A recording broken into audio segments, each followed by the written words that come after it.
ഞാൻ കഴിഞ്ഞ വീഡിയോയിൽ പറഞ്ഞ ട്രെയിനിൽ നിന്ന് പരിചയപ്പെട്ട മദീനയിലേക്കുള്ള കമ്പനിക്കാരായിരുന്നു ഇവരൊക്കെ പല പല ടീമിൻ്റെ കൂടെ സെയിം ഡെസ്റ്റിനേഷനിലേക്ക് ഒരേ ട്രെയിനിൽ യാത്ര ചെയ്യുന്നവരായിരുന്നു.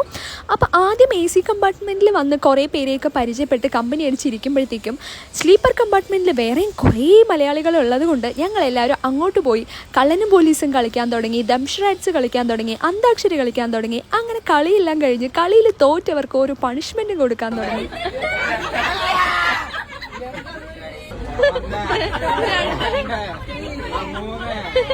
കണ്ടിട്ട് കുറച്ച് മണിക്കൂറുകളെ ആയിട്ടുള്ളൂ എങ്കിലും കുറേ വർഷങ്ങളായിട്ട് അറിയാവുന്ന സ്കൂൾ ഫ്രണ്ട്സിൻ്റെയും കോളേജ് ഫ്രണ്ട്സിൻ്റെയും ഒക്കെ കൂടെ ടൈം സ്പെൻഡ് ചെയ്യുന്ന പോലെയായിരുന്നു ഇവരുടെ കളിച്ച് ചിരിച്ചിരിക്കുമ്പോൾ തോന്നിയത്. പിന്നെ ധീര മൂവിയിലെ വിരലുകൾ തമ്മിൽ ടച്ച് ആവുമ്പോൾ കണക്റ്റ് ആവുന്നത് പോലെ മലയാളികൾ നേരിട്ട് കണ്ട നാട്ടിലെവിടെയാ എന്നുള്ള ഒറ്റ ചോദ്യത്തിലൂടെ നമ്മൾ അങ്ങോട്ട് കണക്റ്റ് ആവും.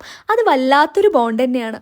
അപ്പോൾ സ്ട്രേഞ്ചേഴ്സ് ട്രിപ്പ് പോകാനും ഒറ്റയ്ക്ക് ട്രിപ്പ് പോകാനും ഒക്കെ നിങ്ങൾ പേടിച്ചിരിക്കുന്നവരാണെങ്കിൽ ഒട്ടും മടിക്കണ്ട, ധൈര്യമായിട്ട് ഇറങ്ങിക്കോ.